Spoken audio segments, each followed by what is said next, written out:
Hello everyone, I am श्रुति गुप्ता और आज के वीडियो में हम बात करने वाले हैं अलग अलग कंप्यूटर कोड्स के बारे में। आज जो कंप्यूटर कोड्स हम डिस्कस करने जा रहे हैं ये सारे वेटेड कोड्स हैं। वेटेड कोड्स क्या होते हैं? जहां किसी नंबर में हर डिजिट की कुछ पोजिशनल वैल्यू होती है, उन्हें वेटेड कोड कहते हैं। तो आज हम वेटेड कोड देखने जा रहे हैं और अगले वीडियो में हम देखेंगे नॉन वेटेड कोड। चलिए पहले हम यह समझने की कोशिश करते हैं कि कंप्यूटर कोड्स है क्या। कंप्यूटर कोड्स को हम क्यों पढ़ते हैं या इसकी इम्पोर्टेंस क्या है कंप्यूटर साइंस में। तो इसके लिए अगर हम ध्यान दें तो हम जैसा कि हम जानते हैं कि कोई भी कैरेक्टर जो हम कंप्यूटर में एंटर करते हैं वो कन्वर्ट होता है किसमें, 0 1 की सीरीज में, यानी बाइनरी कोड में कन्वर्ट होता है। तो इसी तरीके से किसी भी सिस्टम में कुछ एनकोडिंग स्कीम होती है जिसे कंप्यूटर कोड कहते हैं। तो पहला कोड आज जो हम देखने वाले हैं वह है बीसीडी कोड या बाइनरी कोडेड डेसिमल कोड। तो ये सबसे पुराना यूज होने वाला कोड है जिसे पहले यूज किया जाता था। आजकल इस तरह के कोड यूज नहीं होते हैं। बीसीडी कोड में एक सिंपल कॉन्सेप्ट यूज किया गया था कि कोई भी डेसिमल डिजिट को सिंपली 4 बिट के बाइनरी फॉर्म में कन्वर्ट कर दिया जाता था। जैसे यहाँ एक एग्जांपल हम देखें कि अगर हमारा कोई डेसिमल डिजिट है 1492 और अगर इसको हम बाइनरी में कन्वर्ट करें तो कन्वर्जन आपने सीखा है, आप कन्वर्ट करके निकाल सकते हैं कि इसकी वैल्यू ये आएगी। लेकिन अगर इसी को बीसीडी कोड में कन्वर्ट करें तो ये देखिए कितना आसान है। जैसे यहाँ डेसिमल का पहला डिजिट क्या है 1, तो इसे हम 4 डिजिट में रिप्रेजेंट करेंगे तो इसके पहले हम क्या ऐड करेंगे 0, तो 0001, यानी ये किसका रिप्रेजेंटेशन हो गया 1 का। इसी तरीके से अगला रिप्रेजेंटेशन 0100 किसका हो जाएगा 4 का, तो अगला डिजिट हमारी क्या है 4 है। फिर अगला ग्रुप अगर हम बनाएं तो ये रिप्रेजेंटेशन किसका है 9 का, और इसके बाद जो अगला रिप्रेजेंटेशन है 0010, ये रिप्रेजेंटेशन है 2 का। तो इस तरीके से यह ऐसा सिस्टम है जिसमें आसानी से कोई पर्सन इस कोड को इंटरप्रेट कर सकता है कि यहाँ कौन कौन से डेसिमल डिजिट यूज हुए हैं। अब इस बीसीडी कोड में अगर हम देखें तो हमारे पास एक प्रॉब्लम थी। वो प्रॉब्लम क्या थी कि हमें बहुत कम स्पेस मिल रहा था किसी कोड को रिप्रेजेंट करने के लिए। हमें सिर्फ कितना स्पेस मिला था 4 बिट्स, और 4 बिट्स में हम कितने कैरेक्टर्स या कितने स्पेशल यूनिक कॉम्बिनेशंस बना सकते हैं 2 टू द पावर 4, यानी टोटल कितने कॉम्बिनेशंस बन सकते हैं 16। हम सिर्फ 16 कॉम्बिनेशंस यहाँ बना सकते हैं। जैसे कि आप जानते हैं, सपोज अगर हमें 2 बिट स्पेस दिया जाए तो हम इसमें कितने कॉम्बिनेशंस बना सकते हैं 2 टू द पावर 2, यानी टोटल हम यहाँ 4 कॉम्बिनेशंस ही बना सकते हैं। ये 4 कॉम्बिनेशंस यूनिक कॉम्बिनेशंस क्या क्या बन सकते हैं 0 0 0 1 1 0 एंड 1 1। इसके अलावा कोई यूनिक कॉम्बिनेशन हम इस 2 बिट्स में नहीं बना सकते हैं। इसी तरीके से अगर 3 बिट स्पेस दिया जाए तो हम 8 कॉम्बिनेशंस बना सकते हैं। 2 टू द पावर 3 अगर हम करें तो 8 कॉम्बिनेशंस बन सकते हैं। 4 बिट स्पेस है तो हम यहाँ सिर्फ 16 यूनिक कॉम्बिनेशंस बना सकते हैं, और इस 16 यूनिक कॉम्बिनेशंस में सिर्फ डिजिट्स 0 to 9 डिजिट्स को ही रिप्रेजेंट किया जा सकता है, यानी हम 10 कॉम्बिनेशंस यूज कर रहे हैं किसके लिए डिजिट्स के लिए, लेकिन बाकी हमारे 6 कॉम्बिनेशंस इसमें से खाली बच रहे हैं। और इस 6 कॉम्बिनेशन को हम अल्फाबेट के लिए यूज नहीं कर सकते हैं क्योंकि अल्फाबेट में हमारे कितने लेटर्स होते हैं 26 लेटर्स होते हैं। तो इस कोडिंग सिस्टम में हम अल्फाबेट्स या स्पेशल सिंबल्स को रिप्रेजेंट नहीं कर पा रहे थे।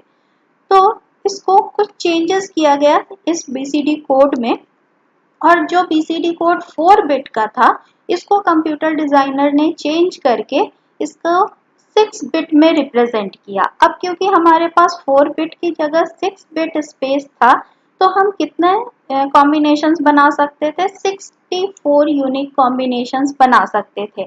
और इस यूनिक कॉम्बिनेशन में अगर हम देखें तो 10 डेसिमल डिजिट्स प्लस 26 अल्फाबेट्स और दूसरे अगर कैरेक्टर्स जैसे special symbols, question mark, comma, hyphen, इन सब को भी रिप्रेजेंट किया जा सकता था।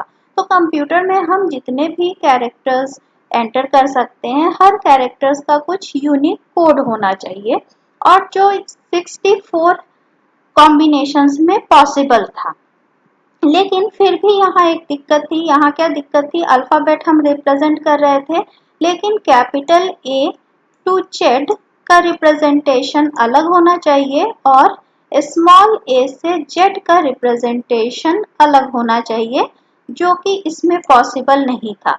तो इस कोड में बाइनरी कोडेड डेसिमल जहाँ 6 बिट में रिप्रेजेंटेशन हो रहा था, तो 64 कॉम्बिनेशंस में दोनों अल्फाबेट को रिप्रेजेंट नहीं किया जा सकता था। अल्फाबेट एक ही रिप्रेजेंट हो सकता था और तो अपर केस हो सकता था या लोअर केस ही हो सकता था। तो इस बीसीडी कोड में कुछ और चेंजेस किए गए जिसको आगे हम देखेंगे। पहले इसको देख लें कि 6 बिट बीसीडी कोड जो यूज हो रहा था, इसमें दो चीजें थी, जोन बिट था और डिजिट्स थे। तो जोन बिट्स कितना था? 2 बिट्स का हमारा जोन बिट यूज होता था और 4 बिट का डिजिट यूज होता था। डिजिट्स कितने थे? 4 बिट्स के। यहाँ जो जोन बिट थे ये डिजिट्स के लिए 00 ही रखे गए थे। जैसे यहाँ देख सकते हैं 1 2 3 इस तरीके से 9 से लेकर 0 तक जोन बिट वही था 00 और डिजिट्स को सिर्फ इन 4 बिट में रिप्रेजेंट किया जा सकता था। लेकिन अल्फाबेट इन सबको रिप्रेजेंट करने के लिए ये zone bit plus digit bit दोनों का यूज किया जाता था। साथ ही साथ इस कोड में एक और खासियत थी, वह क्या था कि 6 बिट होने के कारण इस कोड को 3 बिट के ग्रुप में डिवाइड किया जा सकता था और उन 3 बिट को आसानी से उसके ऑक्टल इक्विवेलेंट डिजिट्स में लिखा जा सकता था। फॉर एग्जांपल यहाँ देखें, अगर ए का जोन बिट क्या है? 1 1, इसमें एक बिट और मिला दें तो इस ये क्या हो गया? 1 1 0। 1 1 0 किसका रिप्रेजेंटेशन होता है? 6 का। ऑक्टल में हमने देखा है कि बाइनरी टू ऑक्टल करें तो 6 का रिप्रेजेंटेशन क्या होता है? 1 1 0। और इसी तरीके से 0 0 1 किसका रिप्रेजेंटेशन है? 1 का। यानी आसानी से इन 6 बिट वाले बीसीडी कोड को हम ऑक्टल इक्विवेलेंट में कन्वर्ट कर सकते थे। इसी तरीके से बी देखें तो 1 1 0 6 एंड 0 1 0 क्या हो गया? 2। तो इस तरीके से इसका ऑक्टल इक्विवेलेंट रिप्रेजेंटेशन पॉसिबल था। अब अगर हम अगले बात करें EBCD IC की, तो एक तरह से यह BCD कोड का ही एक्सटेंडेड फॉर्म है। पिछले वाले में हमने देखा था कि यहाँ प्रॉब्लम क्या थी कि लोअर केस और अपर केस को हम अलग अलग रिप्रेजेंट नहीं कर पा रहे थे, दोनों का सेम कॉम्बिनेशन होता तो उनमें डिफ्रेंशिएट करना पॉसिबल नहीं था। तो extended binary coded decimal interchange code, इसमें क्या किया गया, जो अभी तक हमारा बीसीडी कोड 6 बिट का चल रहा था उसको बढ़ाकर 8 बिट बाइनरी कोड में कन्वर्ट किया गया। ठीक है, और ये हम लोग देख चुके हैं कि 64 में सफिशिएंट नहीं था अल्फाबेट को अपर केस या लोअर केस में कन्वर्ट करना। साथ ही इस कोड में और क्या चेंज किया गया, 2 एडिशनल जोन बिट का यूज किया गया। यानी जोन बिट अभी तक हमारे क्या थे? 2 बिट के थे, लेकिन जोन बिट अब क्या हो गए? 4 बिट के। और 4 बिट यूज किसके लिए किए गए? डिजिट्स के लिए। अब अगर हमारे पास 8 बिट स्पेस है तो हम कितने कॉम्बिनेशन बना सकते हैं? 2 to the power 8 यानी 256 यूनिक कॉम्बिनेशंस इसमें बनाए जा सकते हैं। तो जिसमें 256 में हम 10 डिजिट्स, 26 सपोज अपर अल्फाबेट के लिए करें, 26 स्मॉल केस या लोअर केस के लिए करें, और स्पेशल सिंबल्स को भी इनमें आसानी से रिप्रेजेंट किया जा सकता था। तो यह सफिशिएंट था किसी भी कैरेक्टर, चाहे वह डिजिट हो, अल्फाबेट हो या स्पेशल सिंबल, सभी को इतने कॉम्बिनेशंस में एक यूनिक कॉम्बिनेशन दिया जा सकता था। यहाँ जैसे कुछ एग्जाम्पल हम देखें तो यहाँ स्पेशल कैरेक्टर्स हैं, इनका कुछ कोड है, हर कैरेक्टर या अल्फाबेट इसी तरीके से डिजिट का कुछ कोड होता है, तो इसे इसमें यूज किया जाता था ABCD IC कोड में। अगला कोड है ASCII कोड। ASCII कोड आज भी यूज किया जाता है और इसमें दो वेरिएशंस थे या दो इसके स्टैंडर्ड थे जिनको हम देखेंगे। तो नॉर्मली ASCII कोड यूज किया किसमें किया जाता है, टेलीकम्युनिकेशन इक्विपमेंट या इलेक्ट्रॉनिक कम्युनिकेशन के लिए, और इसमें हर लेटर या हर कैरेक्टर के लिए कोई फिक्स वैल्यू यूज की जाती है। तो ASCII कोड दो तरह के थे, पहला था स्टैंडर्ड ASCII या ASCII 7 कोड और दूसरा उसी का एक्सटेंडेड वर्जन था ASCII एक्सटेंडेड ASCII या ASCII 8 कोड। तो चलिए पहले देखते हैं स्टैंडर्ड ASCII कोड को। तो स्टैंडर्ड ASCII कोड क्या था, ASCII 7 कोड, यानी इसमें 7 बिट्स का यूज किया जाता था किसी भी कैरेक्टर को स्टोर करने के लिए, जिसमें 3 बिट हमारा क्या था, जोन बिट, और 4 बिट हमारा डिजिट के लिए यूज किया जाता था। और क्योंकि 6 बिट स्पेस था हमारे पास, तो टोटल इसमें 128 कॉम्बिनेशंस बनाए जा सकते थे 7 बिट स्पेस में। तो 128 कॉम्बिनेशंस में हम अपर और लोअर केस लेटर को भी रिप्रेजेंट कर सकते थे, यानी 26 प्लस 26, नंबर्स में 10 कॉम्बिनेशंस हो गए तो प्लस 10, और उसके अलावा स्पेशल सिंबल्स इन सब को भी रिप्रेजेंट किया जा सकता था। तो यह सफिशिएंट था किसी भी कैरेक्टर, डिजिट या अल्फाबेट को रिप्रेजेंट करने के लिए।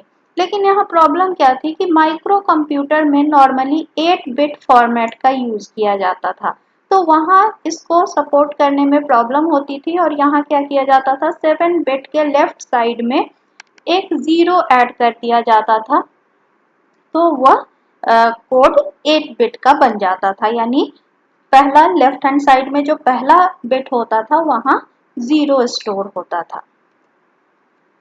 अब इसका अगर हम देखें ASCII 7 कोड किस तरीके का था, तो इसका जोन बिट 3 बिट का था और डिजिट बिट 4 बिट का, जिसमें देख सकते हैं जो डिजिट्स है उनके लिए एक ही तरह के जोन बिट का यूज किया जाता था।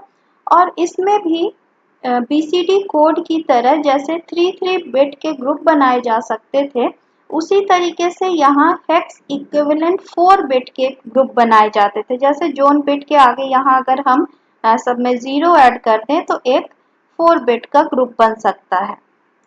तो यहाँ जैसे देखें A का रिप्रेजेंटेशन क्या है, 100, अगर हमने 0 आगे ऐड कर दिया तब भी ये किसको रिप्रेजेंट कर रहा है, हेक्साडेसिमल इक्विवेलेंट 4 को, और 0001 यानी 41 हेक्साडेसिमल नंबर 41 को ये रिप्रेजेंट कर रहा है। इसी तरीके से B है 4 एंड 102।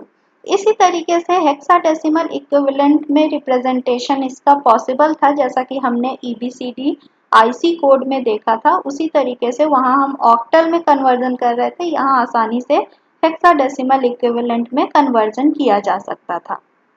अब अगर हम इसी का एक्सटेंडेड वर्जन देखें, एक्सटेंडेड ASCII या ASCII 8 कोड, इसमें चेंज क्या आया, 7 बिट स्पेस की जगह यहाँ 8 बिट स्पेस को यूज किया गया, और क्योंकि 8 बिट स्पेस था तो हम 2 to the power 8 यानी 256 कॉम्बिनेशंस बना सकते थे, क्योंकि साथ ही समय के साथ ही स्पेशल सिंबल्स में कई सारे नए स्पेशल सिंबल्स उसमें यूज हुए कैरेक्टर कोड में, और कई नॉन प्रिंटेबल कैरेक्टर्स भी थे, जैसे हमारा टैब है, हॉरिजॉन्टल स्पेस है, वर्टिकल स्पेस है। तो इन सिंबल्स को भी रिप्रेजेंट करने के लिए कुछ ना कुछ कोड की हमें ज़रूरत थी। तो 256 कैरेक्टर्स सफिशिएंट हैं अब आज भी किसी भी कैरेक्टर को रिप्रेजेंट करने के लिए। इसका रिप्रेजेंटेशन अगर हम देखें तो यहाँ जोन बिट 4 बिट का हो गया और डिजिट भी 4 बिट का। अब आसानी से इसको हम हेक्स इक्विवेलेंट में रिप्रेजेंट करना चाहें तो हम देख सकते हैं कि ये 4 डिजिट 1010 किसका रिप्रेजेंटेशन है हेक्साडेसिमल में, ए का, और 0001 रिप्रेजेंटेशन है 1 का। इसी तरीके से किसी भी कैरेक्टर, डिजिट्स या सिंबल्स को हम उसके हेक्स इक्विवेलेंट में कन्वर्ट कर सकते थे। तो ये आज जितने भी कोड हमने डिस्कस किए ये सारे थे वेटेड कोड। अगले वीडियो में हम मिलेंगे नॉन वेटेड कोड से, जैसे हमारा ग्रे कोड। और इस तरह की वीडियो को देखने के लिए हमारे चैनल को लाइक, शेयर एंड सब्सक्राइब करें। साथ ही अपने नोटिफिकेशन बटन को ऑन करें ताकि आने वाले वीडियोस की नोटिफिकेशन आपको मिल जाए। Thank you.